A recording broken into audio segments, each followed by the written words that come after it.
Good morning! 11 months na si Nia. At ngayon, nagdadrive si Habi dahil papunta kami sa Batak.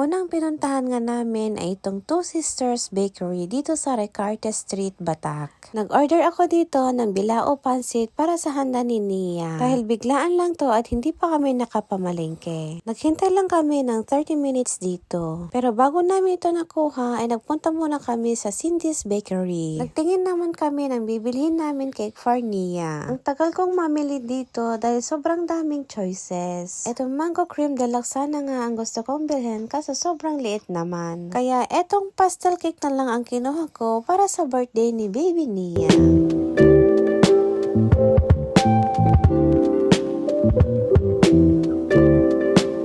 After kami makabili ng cake ay binalikan na namin yung pansit. Pansitin! Pansitin? Yes.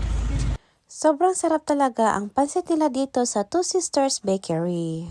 Ito na ang tilapia. Talong, okra, pritong isda. May pakbet din. Ayan. Pagkadating nga namin sa bahay ay nakaluto na si tita. At eto, inarrange ko na dahil ngayon ay magbubudal fight kami. Biglaan nga lang itong pahanda namin at dahil nagpapatrabaho pa sina papa at mama. Kahit sa sobrang busy nila ay naisingit pa namin ito. Happy birthday, Nia! Happy birthday, Nia! Happy birthday, happy birthday, happy birthday, Nia!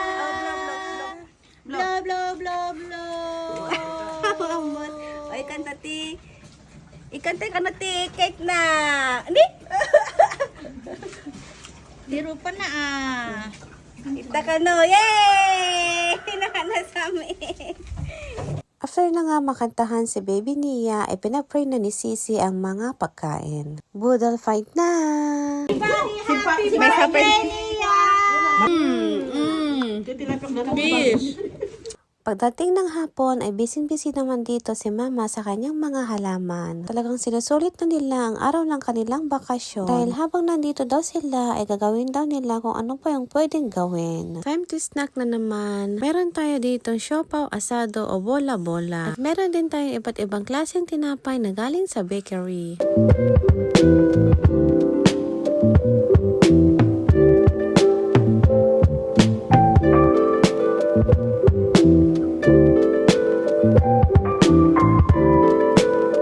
After mag-vacuum yung asawa ko ng Kuruma, ay nagpunta din kami sa bahay nila for dinner. Sobrang sasarap ng mga foods, lalong-lalo na itong pinakbet. Iba talaga yung mga pagkain dito sa Pilipinas. At hanggang dito na lang ang ating video for today. Thank you for watching. Bye!